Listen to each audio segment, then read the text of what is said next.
Okay, welcome to 7.3, looking at imperialism.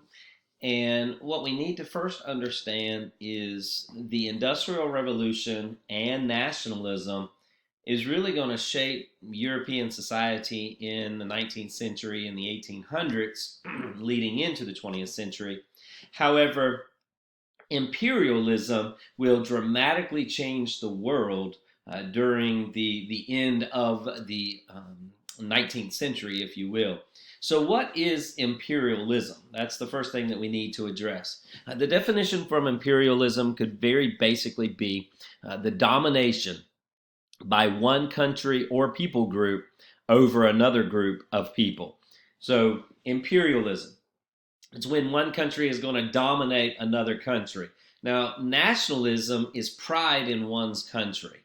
So we're going to see that countries who have pride in themselves, who think that they're superior than other countries, are going to start to want to dominate or control those particular areas. Now, the driving forces of imperialism during this time were several. Number one, there were economic reasons. You see, by about 1870, it had become necessary for European industrialized nations to expand their markets globally so that they could sell the products that they were not able to sell in their own country. I mean, you have to understand that after a while, you need to broaden your market. You need to expand your market. And so European countries were looking to expand, and they were looking for countries that they could move into, that they could sell their goods. And they knew that by the only way that this is going to work is by directly controlling the regions, setting up colonies under direct control so that they would allow economically to grow and to thrive, if you will. So we start to see that there were major economic causes for imperialism. The other thing were political and military reasons.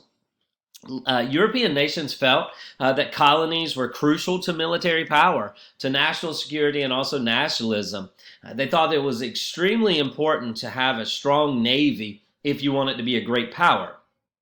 To have a strong navy, you needed to have military bases around the world that could deliver and travel and take on coal and supplies. These boats were not able to travel all across the world without refueling, so you wanted to have colonies that were under your control throughout the world so that your ship could stop and refuel and get new supplies. They began to look for this idea of nationalism by taking the ships out and promoting who they were and their goals. Now, for Great Britain, they will see this as an extremely important resource, especially as it relates to the Suez Canal, which will shorten the sea route from Europe to South Africa and East Asia. A third reason was social causes or humanitarian religious goals, if you will. Many believed that Europe should civilize their little brothers, if you will, beyond the sea. They thought, the Europeans did, that non-whites would receive the blessings of a Western civilization, which would bring about medicine and law and culture, along with Christianity. There's an interesting poem by Rudyard Kipling called The White Man's Burden, which expresses this mission in the 1890s when he prods the Europeans to take up their moral obligations to go and to civilize the uncivilized. This was a way to spread Christianity. There was also this thing called social Darwinism, which comes from Charles Darwin, who claimed that all of life had evolved into their present state over millions and millions and millions of years. And to explain the long process of, or the slow, the slow process of evolution, Darwin put forth this theory that was known as natural selection, that natural forces would select those with physical traits who were best adapt to a physical environment. This will later come to be known as survival of the fittest.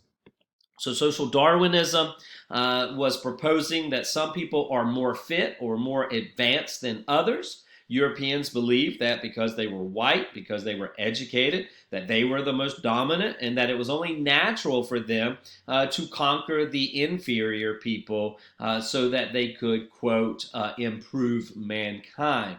End quote. So the conquest of inferior people was just in their mind, and the destruction of the weaker races was just simply nature's natural laws, according to the social Darwinist theory.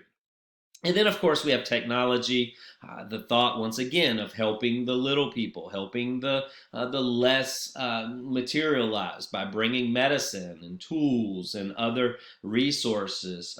By the way, the rapid fire machine gun gave the Europeans a military advantage also, and was very helpful in convincing Africans and Asians that they needed to give up Western control. So we have this thing called the Berlin Conference. And in the Berlin Conference, basically what happens is it establishes a principle that the European occupation of African territory needed to be based on a a conglomeration of people, that not one group or one single European power needed to claim all of Africa. And so the Berlin Conference is going to lead to this thing called the Scramble for Africa. And so between 1878 and 1914, European powers are going to go into Africa and they're going to divide it all up, except for two areas, one being Ethiopia, the other being Liberia. Liberia is going to be settled by free slaves from the United States and will become an independent republic in 1847. Ethiopia was already independent, and they pretty much defeated the Italians who tried to come in and take over. So no African rulers were present at the Berlin Conference, and you start seeing the European nations who are just desiring to pull apart Africa and claim it as their own. As you can see, in 10 years after the conference, Europeans controlled 96% of Africa. The only places they didn't control, Ethiopia and Liberia. So the area that became the British crown jewel was India, and Great Britain will control all of India by the 1800s. This is important because they had tea, coffee, cotton, and opium, which was going to allow them to be able to trade more and to provide more. Some of the negatives with this is the conversion to cash crops, reduced food production, hurts Indian economy. Positives, you modernize India with new technology. So this was the crown jewel for Great Britain. And they at first competed with the French, but ultimately they would control all of India.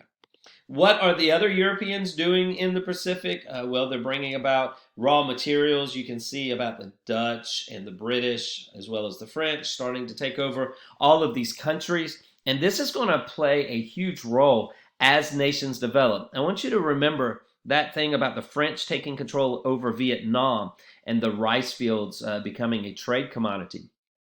It will be in the 1960s and the 1970s, this thing called the Vietnam War, which will come about because of what the French did back during this time of the Age of Imperialism. So you start to see that history is paying attention to what is developing, and future generations will have to deal with the things that took place at this time. Well, what about China during this time? It is important that since the 1600s, China had basically isolated itself apart from the rest of the world. They didn't want to adapt to Western ways. It was like, hey, I'm fine, thank you very much, we're not interested in what you're selling. They do reluctantly open one port for European trade, but that's the only port. And so Great Britain decides, well, that's not fair, we want more. And so there's this what's known as the First Opium War. The Chinese government's going to try to halt the British from importing opium.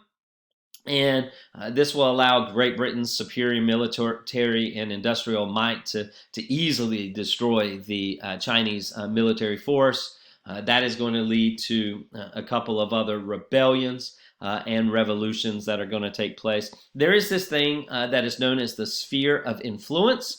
That's when areas in which outside powers would claim exclusive trading rights. So you start to see that France, Germany, Russia and Great Britain will start taking control of various parts of China, and the United States are left out of this sphere of influence. And they feel that if they don't have a part, if they don't have a say, that they're going to miss a huge trading opportunity. So we have this thing that the United States declares in 1899. It's called the Open Door Policy. It was by a man whose name was John Hay, Hay. He was the American Secretary of State, and he proposes that equal trading rights to China should be allowed for all nations, and that the territorial integrity of China be respected.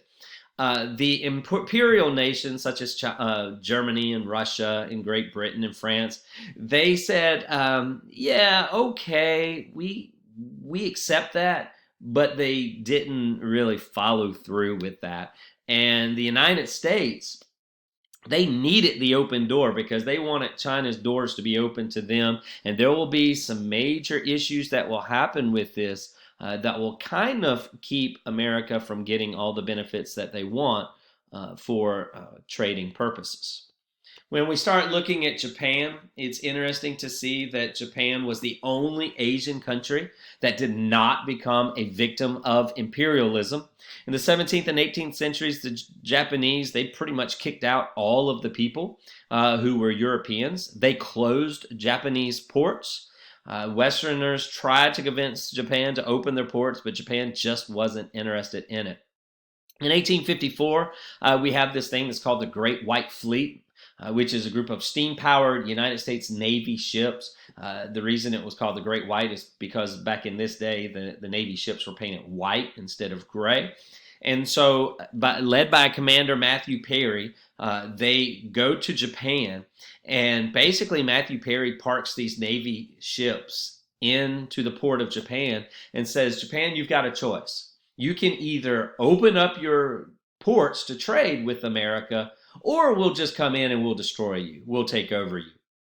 Japan feels that they have no choice, so they begin to change its policy of isolation. They begin to modernize by borrowing some of the ideas from America and other countries. And I think it's important to understand that the goal was for Japan to become strong enough where they could compete with the West, that they didn't have to worry about people like Matthew Perry and others who were going to park out front and tell them what they would do or they wouldn't do. And so the Japanese would become so successful with the Meiji Restoration that what happens is they become an imperial power in themselves.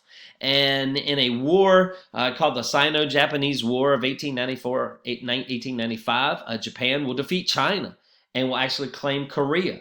Pay attention to that when we get into this thing called the Korean War. Japan will also claim Taiwan and will eventually shock the world by defeating Russia in 1904 and 1905 in what was known as the Russo-Japanese War. And that moment in 1904 was Japan's victory. It was the first time that an Asian country had defeated a European power in over 200 years. So this will show Japan's rise. Notice we're getting into the 1900s, leading us very close to this thing called World War I, which is going to develop. And as you can see with the Russo-Japanese War, with the Sino-Japanese War that I've already discussed previously, it allows Japan to grow economically, politically, and militarily. And next thing you know, you're going to see Japan become a major player in the world affairs.